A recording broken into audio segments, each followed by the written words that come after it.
Goodnight, Texas. Welcome to eTown.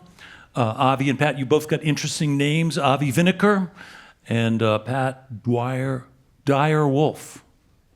And as I understand it, the Dyer wolf went extinct 9,000 years ago. So how did you get that name?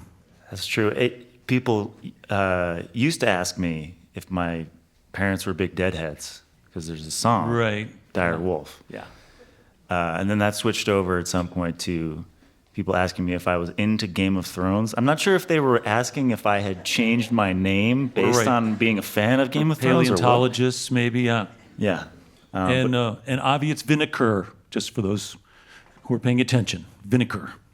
Cool. Well, welcome. How did you guys meet? We know the story about Goodnight, Texas, and finding the midpoint between where you guys lived. How did you meet? How'd you connect? Well, we met in San Francisco at a cafe. I was playing a show, filling in for a friend, and he was there just having a coffee. He had just moved to San Francisco, and we met. And then I had an open mic, and he was like, "Let's play a show. We should play a show together." And I was like, "Cool, come by my open mic night at this cafe laundromat in San Francisco called the Brainwash that no longer exists." Honestly, why aren't there more cafe/laundromats? Yeah. It makes perfect sense. There was a place you get beer and do laundry on the hill here called the Doozy Duds, right? That made good sense. It's also gone. We met in like 2007. Yeah. And the first thing I said to him was, "Are you a fan of Game of Thrones?" And he said, "That doesn't exist yet." Yeah. But I should clarify too, or we should clarify. That's his mother's maiden name and his father's maiden name. It's hyphenated. Yeah. It's his actual middle and last name. That's right. cool. No, It's Dyer Wolf. they're both interesting names. Am I right that you have an interest and a fascination with sort of 19th century stuff, old photographs and letters and stories and things like that? Yeah, I've kind of grew up around a lot of old stuff. Like my family just kind of saved everything, and everything kind of funneled to my grandmother on my mom's side. So we had all the documents, deeds. We had a clock from the 18th century that was just consistently ours. It's now in a museum in Maryland, but we just kind of kept everything. And I have the same tendencies if you look at my garage. Yeah. Yeah, I just kind of always was fascinated with old stories. My grandparents told stuff like that. I think Pat was too. Yeah, it turned out that my mom had a lot of stuff too. Yeah. Yeah. You can just imagine a lot of stories by looking at a lot of really old photographs. Well, not all kids think it's cool when their parents have a lot of old stuff. A lot of people, oh God, I'm going to go get involved with Game of Thrones. Yeah. But you guys managed to do that. And Avi, I know you were a little bit late coming to the mandolin, right? That was a later addition to your musical repertoire, and it kind of taught you some stuff, right? Yeah, I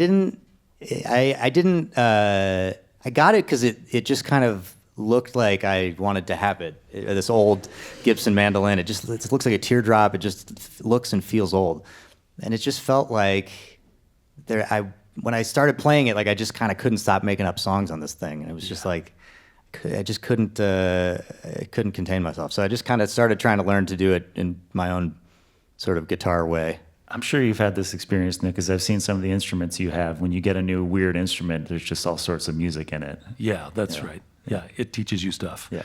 But in Avi's case, it also introduced him to an opportunity to play in Metallica, which is not what you think of as a old mandolin, kind of a gateway drug leading to this experience. But in your case, that happened.